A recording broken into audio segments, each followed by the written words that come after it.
Hi சுட்டீஸ்! விஸ்கெட்டி தமிழ் பள்ளி சார்பாக வந்திருக்கும் ஒவ்வொரு குழந்தைங்களுக்கும் பிருந்தா ஆண்டியின் வணக்கங்கள். கதைக்குள்ள போவோமா? ஒரு இளைஞர் தினமும் ஒரு பாட்டியிடம் ஆரஞ்சு பழங்களை வாங்குவார்.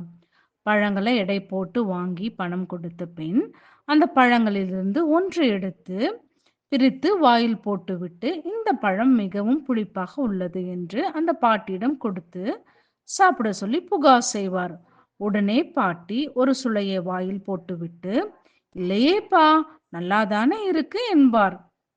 உடனே அந்த இளைஞர் எதுவும் பேசாமல் மீதி பழங்களை எடுத்துக்கொண்டு செல்வார். இதையெல்லாம் பார்த்து கொண்டிருந்த அவர் மனைவி அவரிடம், ஏங்க, பழங்கள் நல்லா இனிப்பாக தானே இருக்கு, ஏன் தினமும் இப்படி நல்லா இல்லைன்னு சொல்லி நாடகம் போடுறீங்க?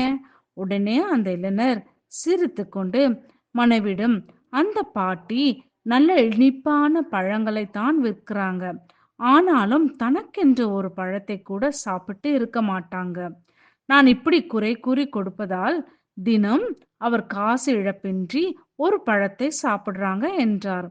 தினமும் நடக்கும் இந்த நாடகத்தை அருகில் இருந்த காய்கறி வியாபாரி கவனித்துவிட்டு அந்த பாட்டியிடம், அந்த ஆள் தினமும் உன் பழங்களை குறை கூறுகிறான், இருந்தும் நீ ஏன் அவனுக்கு எடை அதிகமாக போட்டு பழங்களை கொடுக்கிறாய் என்றான்.